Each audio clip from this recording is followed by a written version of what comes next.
We're recording. Good evening. Welcome to the Hideaway Hills Management Meeting as of March 23rd, 2021. This is rolling into the warmer weather here, so we got the golf course in my background.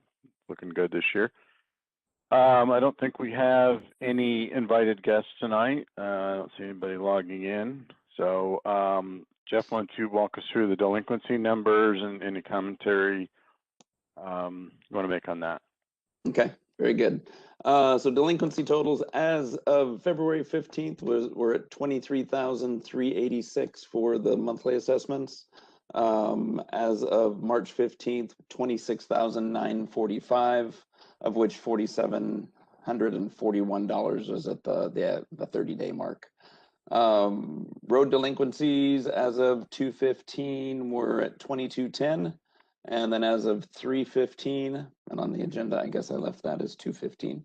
As of 3/15, 2,870. Sure.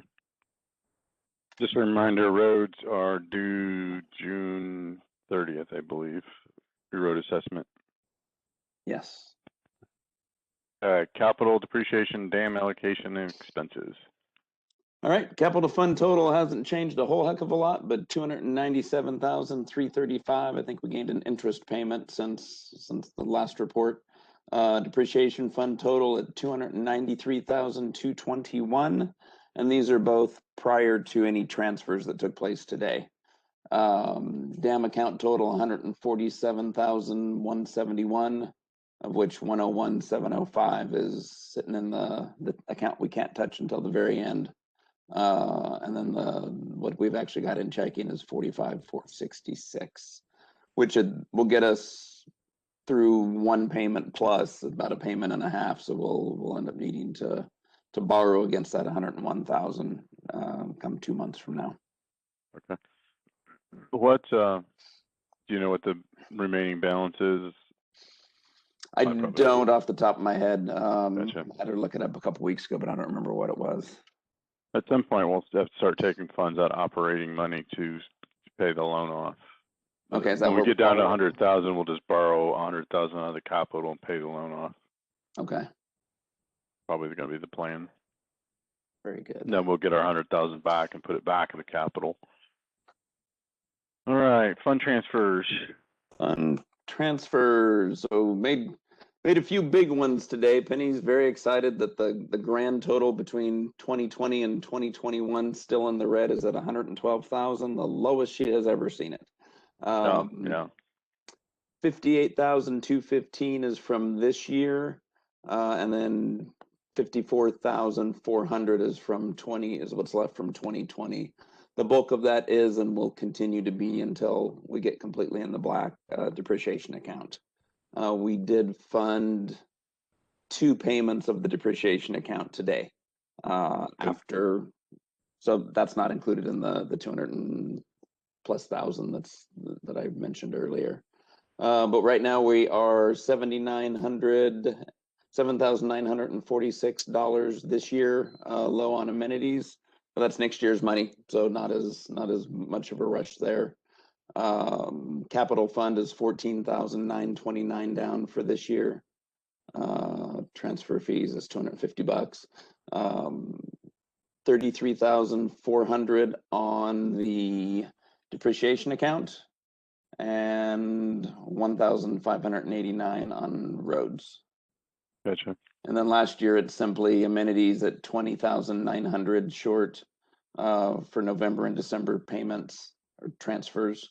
And then depreciation, we still have to catch up November and December of last year, and then we'll start working on this year. And then once we're in the black, I mean, frankly, the way the budget is, the way cash flow is right now, we should not have any trouble staying in the black for quite some time. Good.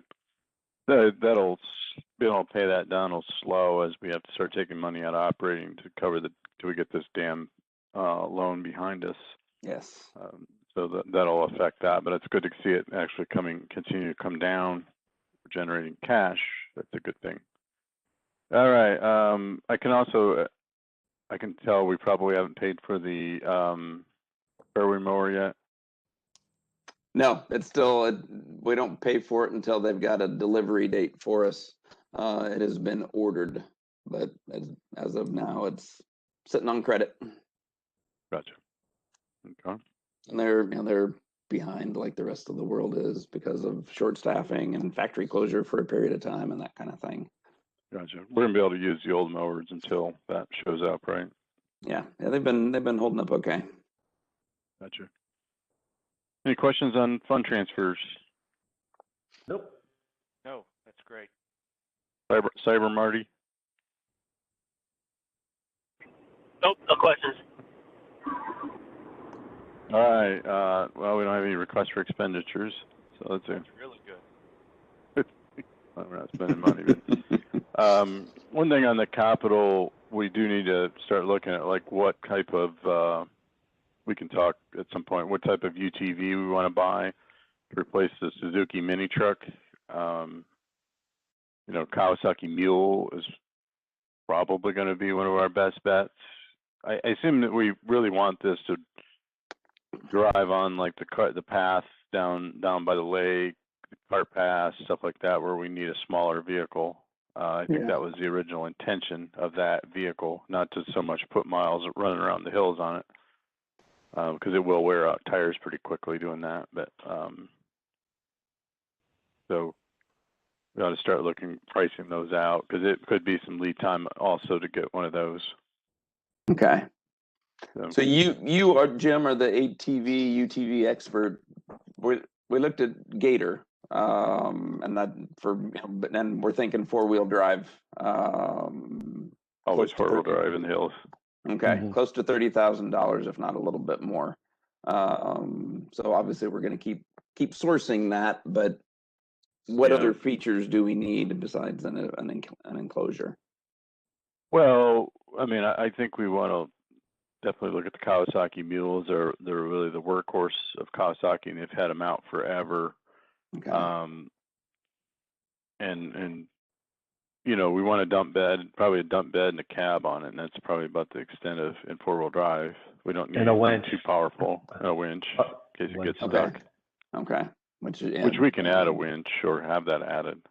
Okay. All right. And Rick, I think inspect that. So we'll, you know, if it's going to be cheaper to do that ourselves, then we can do that. But yeah, I want turnkey if we can get it. Yes.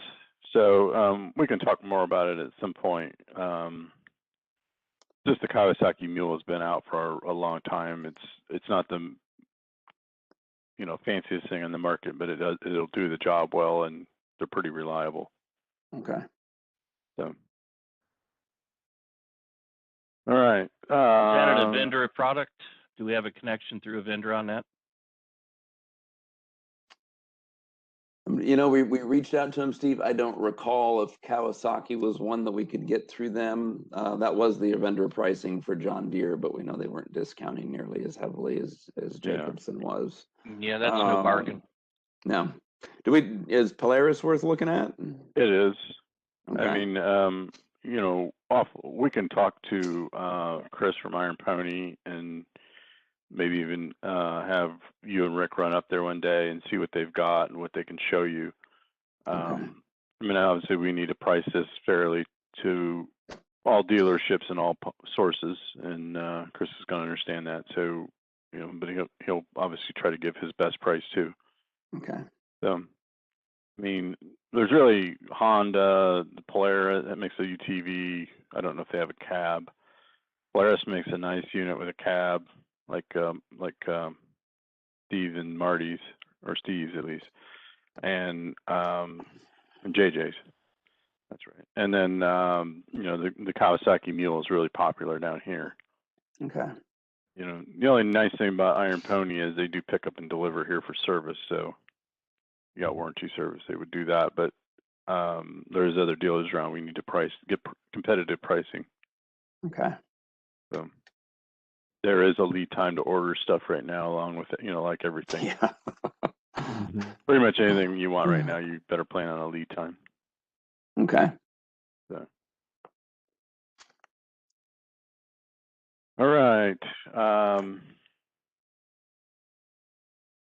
Discussion items. pond aeration water treatment.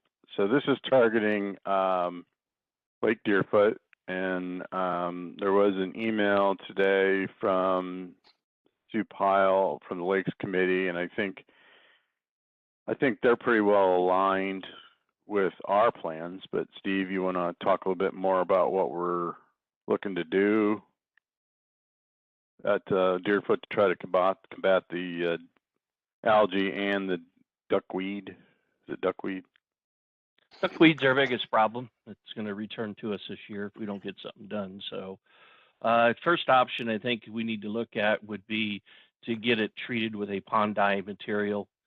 Again, I haven't got a price back. I don't know if we got anything from either of our golf course vendors or not. I don't know if that was even a request. I know we talked about it, but we need to get a price for them because that's something they should be able to provide to us. Just a quick internet check, you're looking at about $50 to $55 a gallon. I would think we could get it a little better discount than that through our purchase agreement with a vendor. But if we figured on 50, we're about a 4.5 acre surface area pond. It takes about a gallon per. So each treatment's going to run about 5 gallon, $250 roughly speaking on that. Treatment's probably going to have to be done at least twice, usually every couple of months, in order to keep the dark coloration there. And the idea behind that is it limits the sunlight that actually gets to the bottom of the pond itself. If it doesn't get sunlight, then the water doesn't warm up as much on the bottom. It also does not promote growth that way. So anything that starts on the bottom, which is most everything with the exception of some floating weeds like duckweed that we have, it's pretty much going to take care of that. As a secondary to that, the lake just sits. There's no water that flows into that lake or out of it unless we're in a rainfall event. So we have very little movement. And one of the key things to keep duckweed from getting really established like it started to last year is just to have water moving in there. That way the little clusters don't have time to form and multiply. So it was kind of a combination of that. Looked at 2 aeration devices. What we use now is basically an air compressor, which the comments today from our lakes chair, you know, they have a considerable amount of noise because it is a compressor unit. It has to sit on the bank of the pond itself. It's basically pumping air through tubes and then through diffusers that lay in the bottom. So it's just kind of bubbling water up through it. Secondary to those are aeration systems, 2 types. One is they're both floating units. They float on top of the water. You just anchor them to the bank so they don't move around on you. But basically, the one that floats on the top and aerates from the surface is kind of like a hot tub, jacuzzi type thing. High, massive volumes of water that just churns from itself, then causing the ripples out across the pond. The second option is one that's actually same type, floats on top of the water, but is actually a fountain type, like is back on the golf course in one of the ponds back there by the maintenance building. Aesthetically, that fountain type would look a lot nicer, especially with blue pond water being treated through that. I guess something spray patterns generally for the size of our lake being almost 5 acres would have something that's going up into the air pretty high. So this would actually probably be visual also coming through the front gate. So adds a little aesthetics. Brought up some ideas on the noise side. The old aeration compressors are very noisy. These other 2 options are basically to make about as much noise as a waterfall would or a heavy rain raining down on the pond. So it may even be one of those aesthetically pleasing things, I guess. I don't know.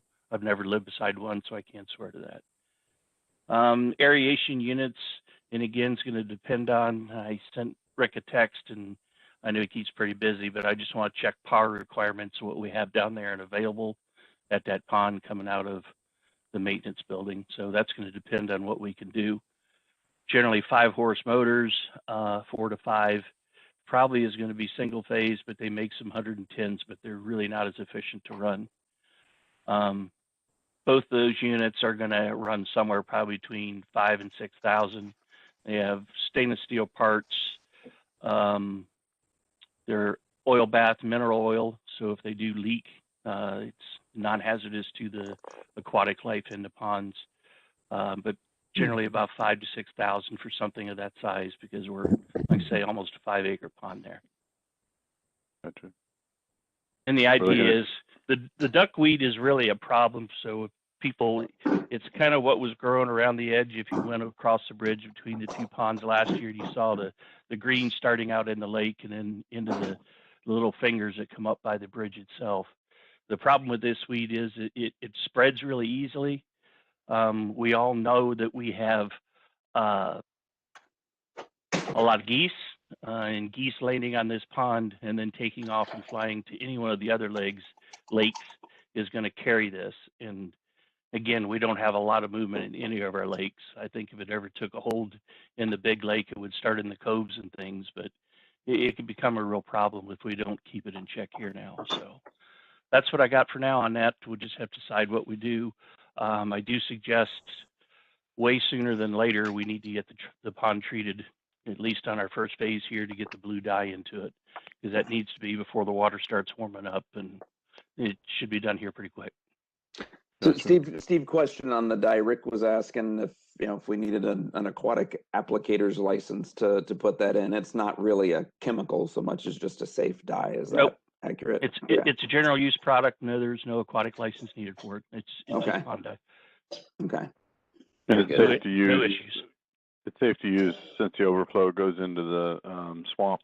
It's not going to cause a problem. The worst it could do would be turn the water blue, but if it occurred in a rain event, it would be so diluted, I doubt that you would ever notice it once it got across the dirt, under the ground, and everywhere else to get to it. But yeah, there's no disadvantages to using this product.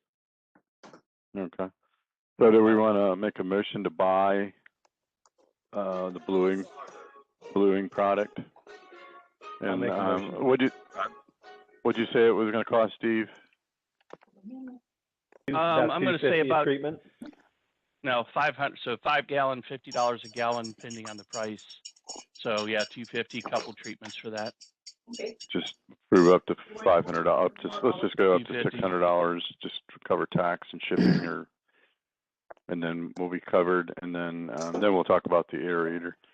So, somebody want to make a motion on that, or? I'll make the motion. I'll second that. And Rex? All in favor? Aye. Martin? Martin out there, and He said aye. aye. Okay, so we'll get that ordered, Jeff, and we can get that and put in there before it gets out of hand on us this year. Okay. So the aerator, you said it's about $5,000. I mean, if we price one out, I like the idea of the fountain. I think it's quieter. I mean, you can stand by the one at the golf course and it's not noisy. You don't even hear the pump. You just hear the water. I do want to make sure there's a way we could turn it off at night if we do have some neighbor issue, neighbors saying, hey, it's a little noisy.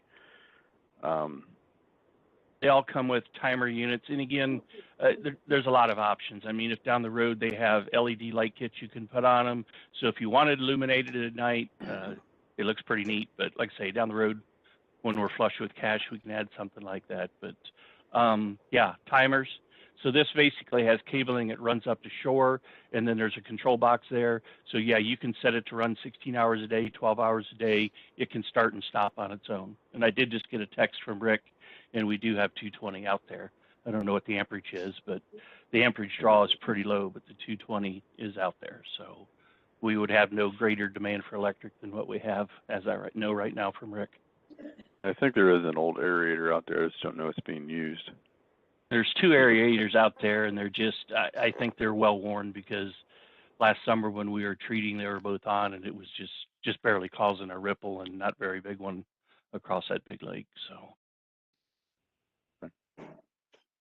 I think we need that big a purchase. I think we need to get a couple prices before we kind of move forward. I mean, what's your thoughts, Rex, JJ, Marty, on a bubbler system versus a? I like the fountain idea. I like the fountain. Yeah, aesthetically, I just, as long as it's got the same oomph as a bubbler to get into those Yeah. corners. So, but yeah, I like the idea of that. That's what I prefer. I think it looks nice. It looks kind of cool. Yep. I just want to be cognizant of members noise-wise, but I think that's a good option. Marty, what do you think? Yeah, no, I'm on board with that. I think that would probably be the best way. All right. Yep.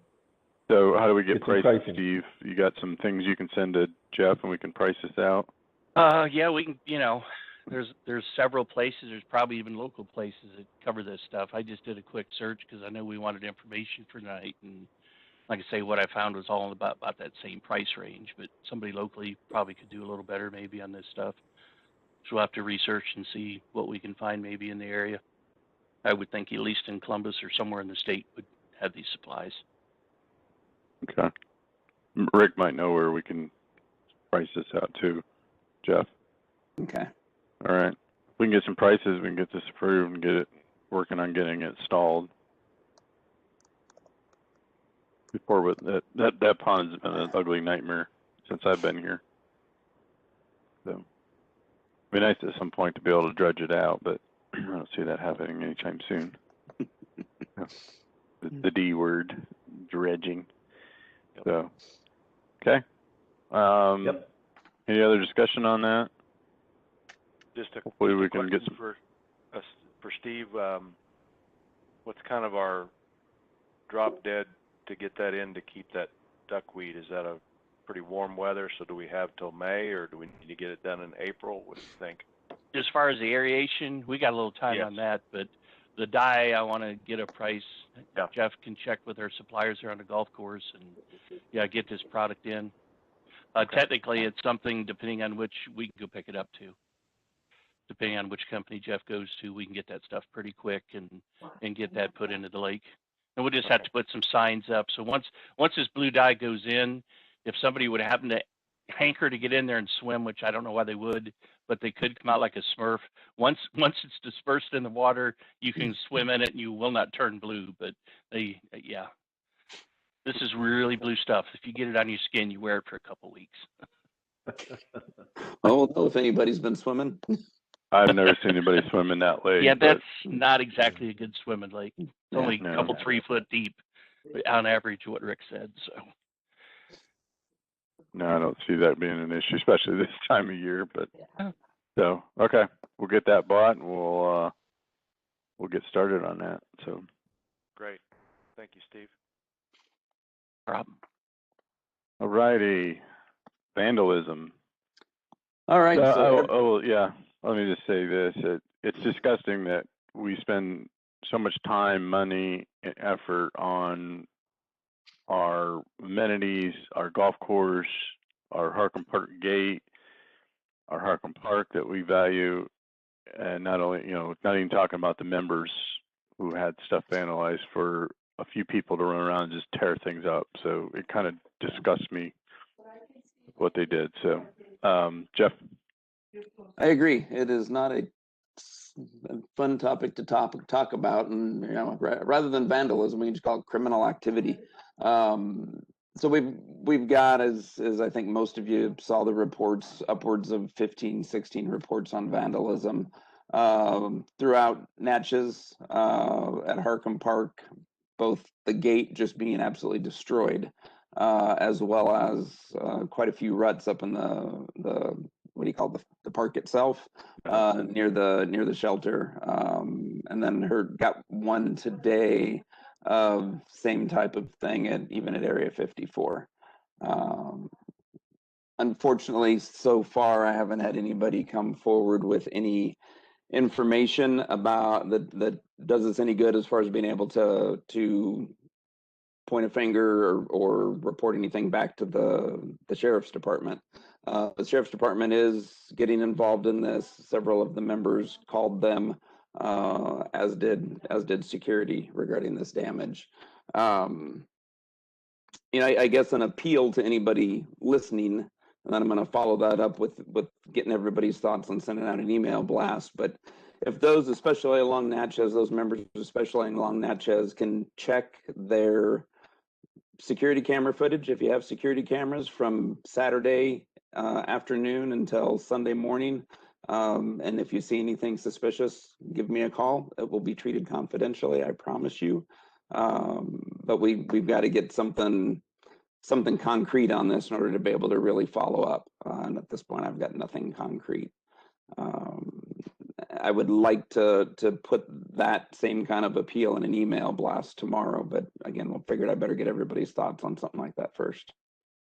Oh, absolutely. I think we need to get an email blast out and see if anybody caught any glimpse of anything. The slightest thing, I mean, in a camera can maybe give us a direction to go. Yeah. Great.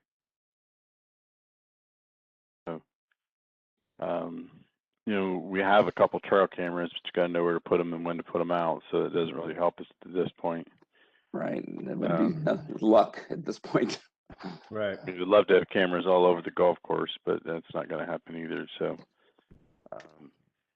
Let's make sure we ask membership too to maybe help be the neighborhood watch people and just watch. I know we also had some complaints of some kids speeding around again this weekend, and you know that's definitely dangerous. We've got a lot of people who enjoy walking their dogs and just walking as groups. We got to ask membership to be vigilant on this stuff too. You know, we took a drive there Sunday and just driving along through there and seeing people out, you know, picking up rocks and broken taillights, and it's a sad thing, but you know, let's work together here. You see something, call security. You know, your dog barks for no reason. Let's flip the light on and look, because we got to put a stop to this thing.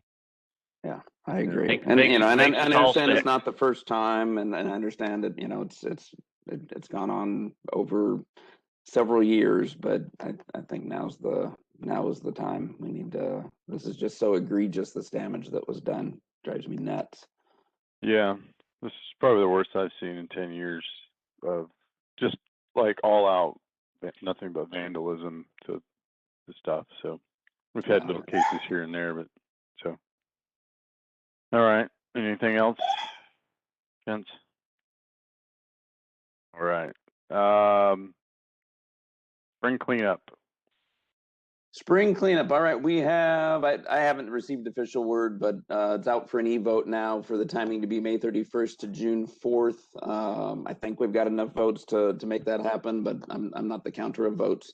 And we are in a situation this year, I think, with all the priorities Rick has on his plate, that we'll have all the members bring their debris to the maintenance area and put it in the dumpster or dumpsters. Rather than offering the service of going around to different lots. I don't see being able to do that and without dropping the balls on some things. That's fair enough. Like a fundraising activity for some committee out there. It's a good point. Yep. All right, anybody got questions on our annual spring cleanup fund? Nope. You've never seen this before, Jeff. Day one, you'll see more stuff down there than it's one of those things. If we ever canceled it, we'd probably all get tied to a tree. Lynched. Yeah, people save their stuff up, and we just need to remind people that this is for members only, not contractors, to bring in an opportunity, a free chance to get rid of junk, no batteries or tires, but it's for our members to get rid of stuff they normally can't get rid of. So not, you know, we see you see a contractor down there dumping they're basically getting a free way to get rid of their stuff. We need to call security. Okay. We'll make sure that all goes out in an email Yeah. blast a week before as well. And when that's going on, you just want to have security kind of keep an eye on that to make sure that it's just members getting rid of their stuff, not contractors using that service. Okay. All right. Any questions?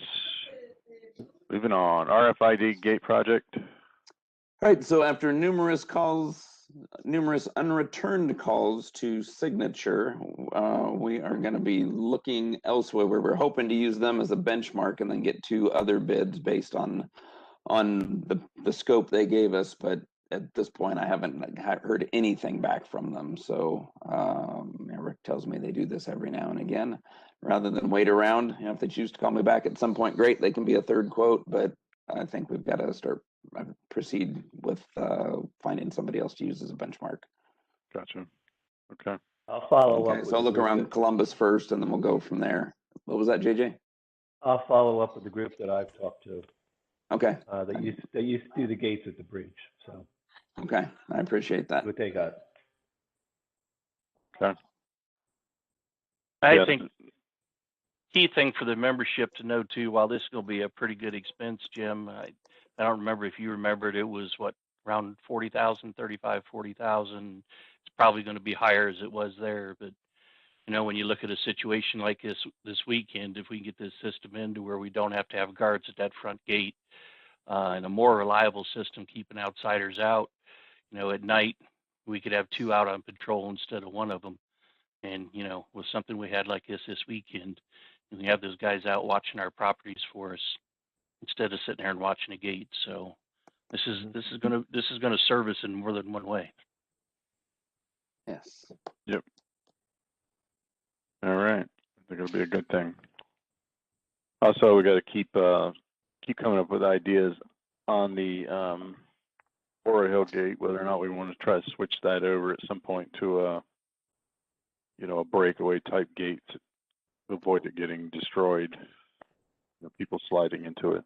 I don't think it's a problem anymore this year, but it will be a problem again next year.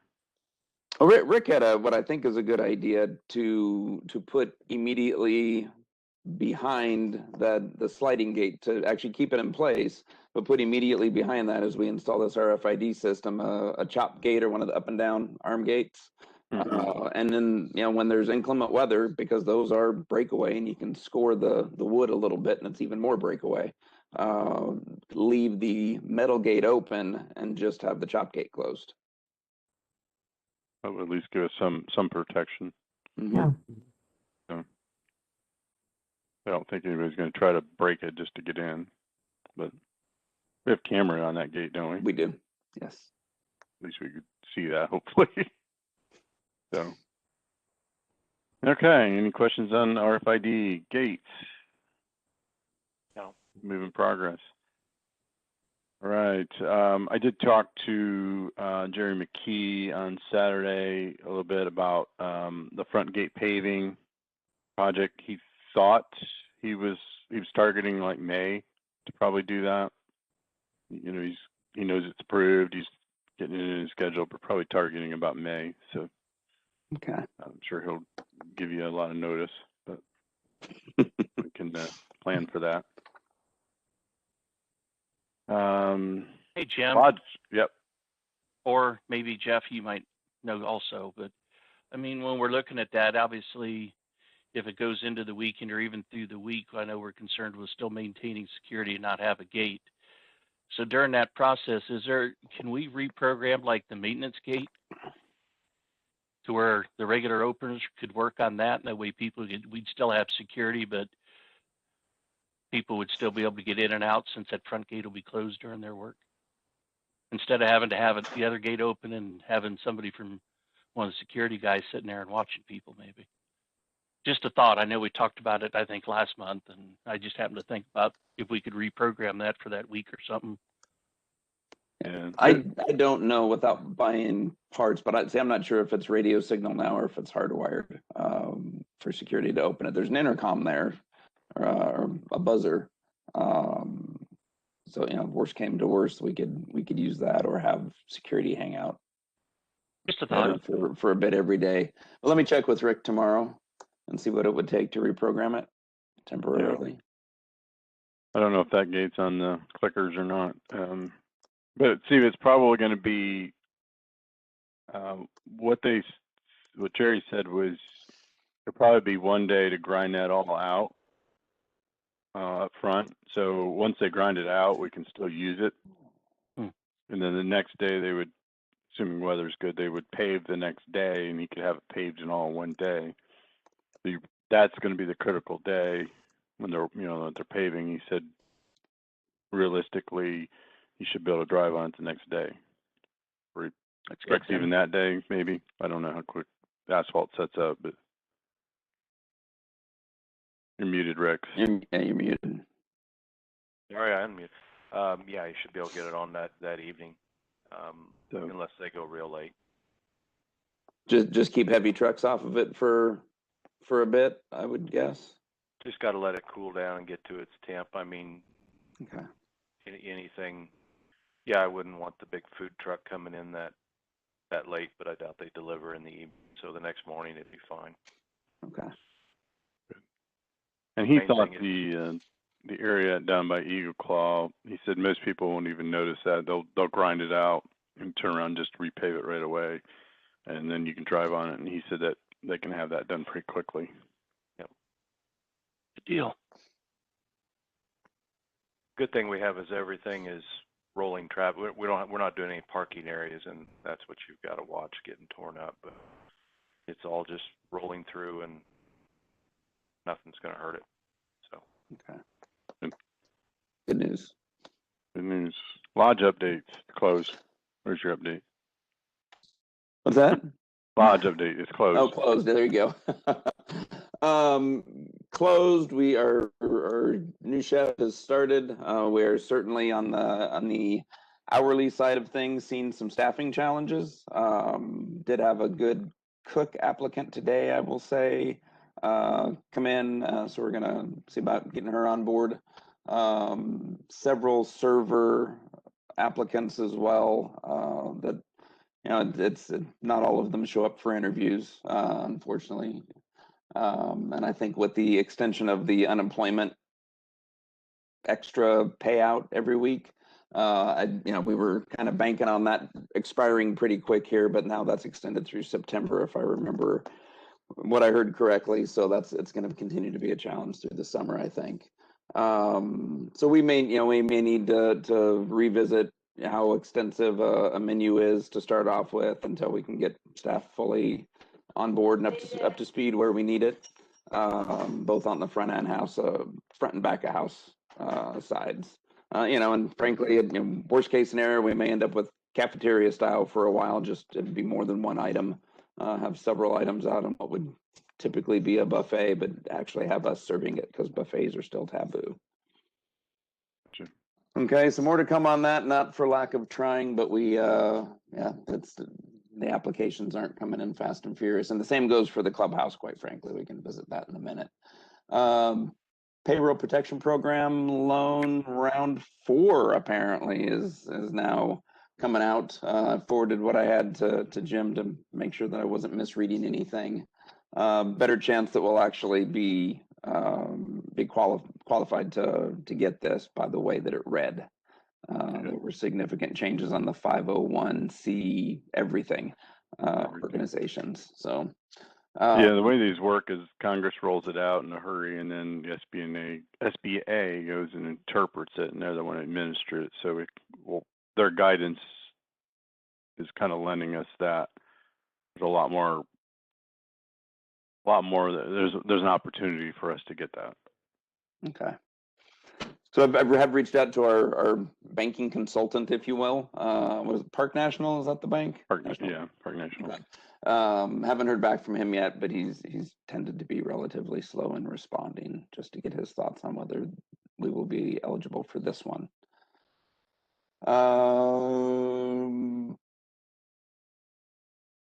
We do have a candidate for front of house supervisor. Sorry, I went out of order there with inadvertently. We do have a front of house supervisor candidate, a member who actually has some good experience, relatively new member, that would only want to do Fridays and Saturdays and only temporarily. But that is not such a bad thing. That'll let Jeannie focus on the bar on those days. So let somebody be there to actually oversee the floor and make sure service is happening like it's supposed to. That is a position that's budgeted for full time, but if you remember, we did not have any nearly qualified full time applicants for it. And then finally, this is a question. So Ohio state law says that in the presence of one's parents, minors can be served alcohol. I've always not allowed that to happen, but I figure I better consult all of y'all. Situations where parents bring in a minor child, an 18-year-old, 19-year-old, and order for them, have we historically allowed that to happen? Do we want that to happen?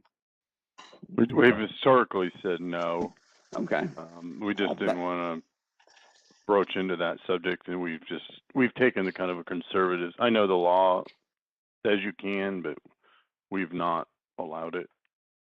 And I think most people don't, or most restaurants, and anybody I've ever dealt with does not.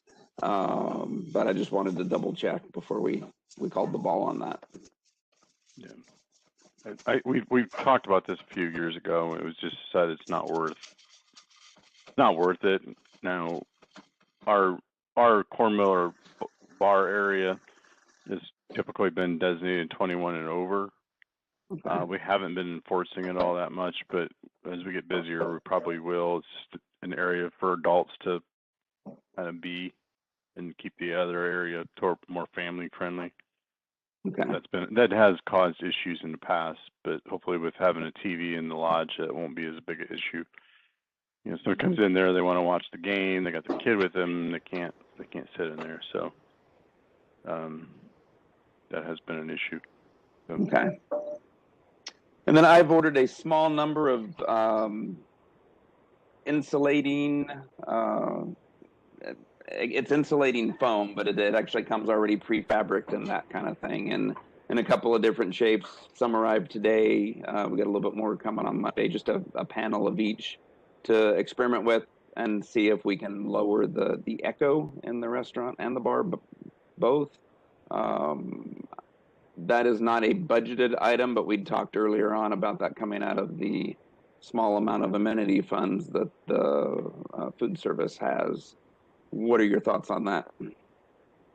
And anything you can do, in my opinion, anything you can do to help the sound in there. We've got 5,000 or something that was for lodge remodeling, so anything we can do to help the sound in there would be very beneficial. Okay. Okay. It seems to be worse in the dining room. I don't know. The bar gets pretty loud too. But. Yeah, there's not a lot to stop the sound reverberation in the bar either. So I bought the smaller products I bought. They're hexagons or octagon shaped. I figure we'll try those in the bar because it's a much smaller area. And then I've got some bigger panels that are 2 feet by 4 feet, if I'm not mistaken. Just 2 of them coming in just to kind of see how it looks, see how well it hangs, and if we think it's going to do any good. We're looking at probably, all told, probably about $1,000 worth if we were to do everything we needed to do. I'm good with that. Okay. I think that's good. So what process do we need to go through to request amenity funds to reimburse that at the end of all this? There's really no process because the board has already approved the spend of those funds. So it's sort of at the committee's discretion, Okay. food service committee's discretion, which is basically you and I at this point, and Jeannie. So Okay.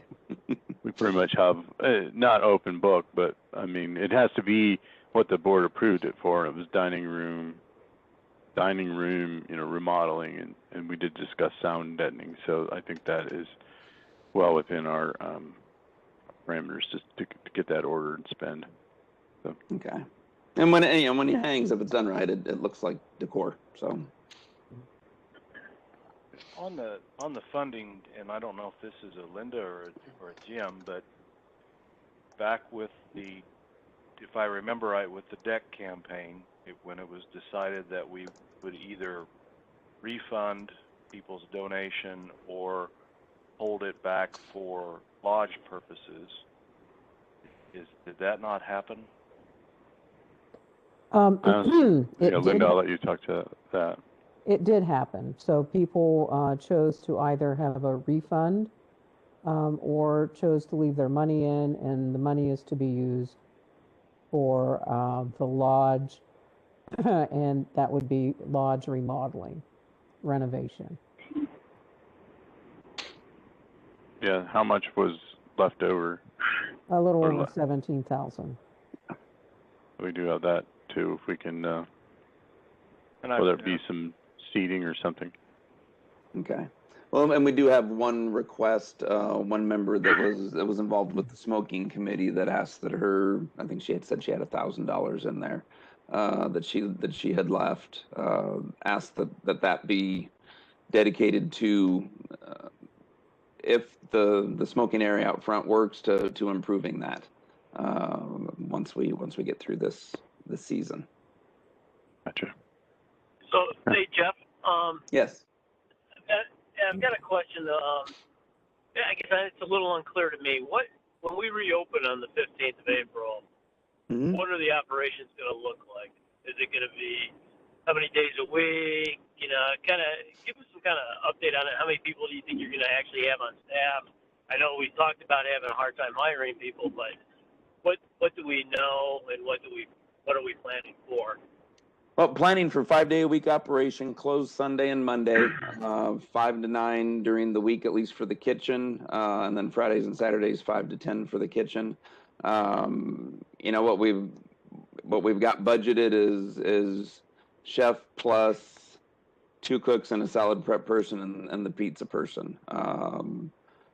Not all of those are budgeted for full time. We've got some budgeted for part time, because there's some of that you'll really just need on weekends. And then the bar will stay open until the bar's not selling anything anymore in most cases, or the liquor license tells us that we have to close. You know, as far as how many people we'll actually have,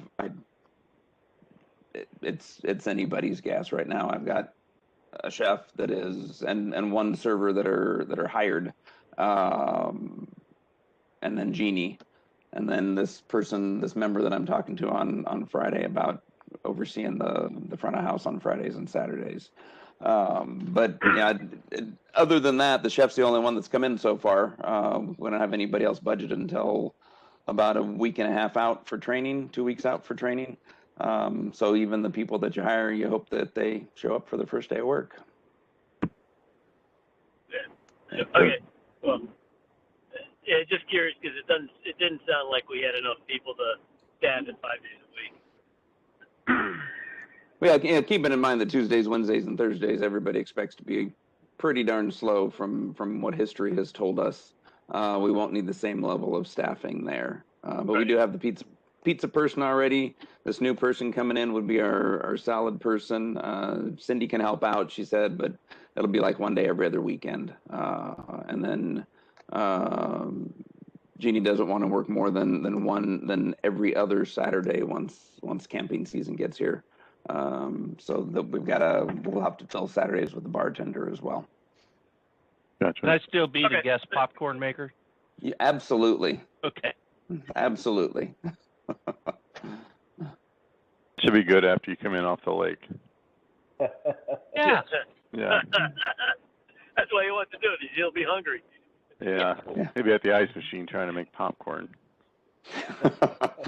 I will say, to follow up on Marty's question there, we have the best luck we've had so far is servers, with just the number of applications. So, and most of whom have some pretty good experience. Unfortunately, we don't have servers back in the back cooking very often. So. Yeah.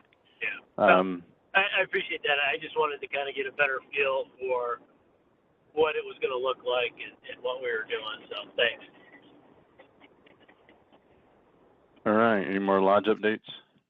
That is it. All right. I gave JJ a task to look at some of that liquor in the back that, if there's a possibility we can do drinks with it. So he's got a list. I've just been looking at that, but I was talking with Jeannie, and they're looking at raffling off some of the liquor.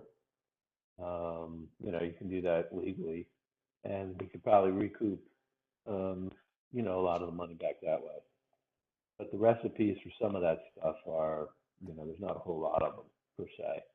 But Yeah. I'll give them a look. Oddball. I don't know. liquor Jeannie came up with what, and I didn't try it, but I understand it was an awfully good recipe to use that espresso Patron or coffee Patron that she said sold out that night and used up an entire bottle in one night. So if we can get a few more of those types of things, we'll have it made. But yeah, raffle, we want to do the and I discussed it with somebody, I don't remember who it was, but we'll need the actually, yeah, it was Jim, and we were looking at the legality of it. So it is legal. We actually need to have volunteers put the basket together because it can't be someone that's compensated. It's written right in there. But I figure kind of a last hurrah for management committee at the restaurant, besides Stephen popcorn making, with any luck, would be to actually make that happen and get rid of some of this. Yeah, get rid of some of this this liquor that's just an over inventory. Just a bunch of risk sitting back there at this point. No, it's just money sitting on the shelf is all it is. But yeah, as long as we can do it legally, I'm all for it. Okay. Get some of our money back, and we could have it might be a big draw one night. Come in and buy a raffle ticket on a basket of liquor and or whatever, or we could do a Chinese auction or something. But even I could have fun with that. I will look forward to that. I'm going to type Chinese auction. Well, you can do a Chinese auction on each thing, or you could do just a straight up raffle of all of it, $5 or $10 a ticket, and yeah, we can sell. All right, Clubhouse updates. I did have several members ask me if we're going to be able to expand Sunday hours or have Sunday hours, just because the lodge is closed, or what's the hour? Are we going to be able to expand at all? So we had hoped sooner rather than later, but it turns out most of our current staff is not interested in working any more hours than they're working. So recruiting there as well, because we've got an mid-April target for that also. So while I was hoping to be able to offer something on Sundays at least, at this point I've got zero coverage for it. And it is unfortunate, because I think it would be good for everybody. But we're going to keep working on trying to recruit, keep working on talking to the current staff that we have, and see if we can get them to bend a little bit. But at this point, it doesn't look like it's going to be any time in the next 2 or 3 weeks. Gotcha. That's what I've been telling people. Staffing is a challenge, and it doesn't help when they basically can make more on unemployment right now than they can working at the clubhouse. Yeah. So yeah, that's an unfortunate thing. So did we ever find the last golf course flag that disappeared? Not as of this morning when I was over there with the EPA. No. Yeah, we all think it's probably in the pond, because they found part of the little foam piece that was down there. Okay. They wondered if they just took it right off number 4 and chucked it right in the pond, but I don't know how we'd find it. Dredging.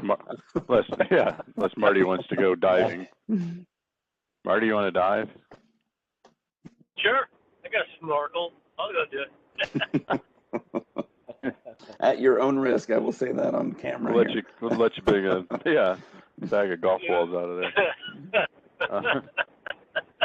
I could use a few more. I put enough in there. Yeah. And then one other question on the golf course: are we going to be able to have the ball washers back out this year? Last year they were not put out because of COVID touching, but I would think that is not really that big an issue this year. I was hoping we can get the ball washers put back out this year once it warms up enough. So if we, if we could get them back out, does it make sense to have some kind of sanitizer there for them to be able to spray off the outsides once they've touched it? and I don't know what you'd have out there. I mean, we could put a spray bottle out there. Yeah, that's what I'm thinking. Spray bottle and some towels. You've got trash cans near them, I assume. If not, then we can work on that.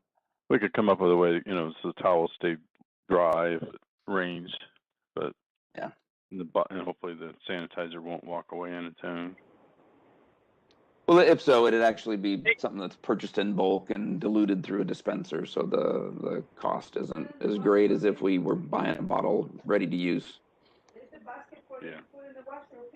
So I would like to get those back out there if we can. Okay. So Made a note, so we'll get back to a regular golf course. Yeah. All right. Anybody else got anything they want to bring up? I'll just on actually, Clubhouse updates. We are working got with Tim Weibel and Rick earlier this week about an area to use for seating out there. So we're looking to the left of the walkway against the building. We'd have to clear out the landscaping there. Rick doesn't mind not mowing and pulling weeds in that area.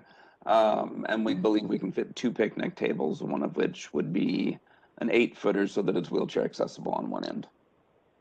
Okay. And that would be a non-smoking area. That is the non-smoking area, non-smoking outdoor area at the clubhouse. Fair enough. Okay. Marty, would you and then I'm sorry, I got more. Chris returned to work today after being out on leave, and then we are actually looking for 2 more bartender/cook candidates. I've got a couple applicants, but they haven't so far not responded to messages to follow up on their applications. So it's a world we live in, unfortunately, right now. Called ghosting. Yep, that it is. They need to apply for a job to stay on unemployment, but yeah, you can't turn one down. Yeah. That is all I've got on the clubhouse. Okay. What did you have, Marty? So it wasn't clubhouse related, but Jeff, do you think we could get a trash can over at Area 54 where the dog poop bag dispensers is? Because every time I go up there, there's always at least a bag or 2 there, and I pick up another 1 or 2 while we're walking around. I mean, I'm glad that people are actually using the bags because it's no fun to step in that out there anyhow. But if we could put a trash can there, it would be really helpful. I think it'd help encourage more people to use it. Okay, and we'll take a look at something we can get and keep in place over there. Thank you. Vandal Proof, I guess is what I'm saying. Is there anything like that, Vandal Proof? Resistant, how's that? Exactly. All right. All right. Anybody else have anything they want to bring up? Now, forever hold your peace. Linda, did you have anything you wanted to bring up? No. Okay. And we will end the recording, and we got a short executive talk after this.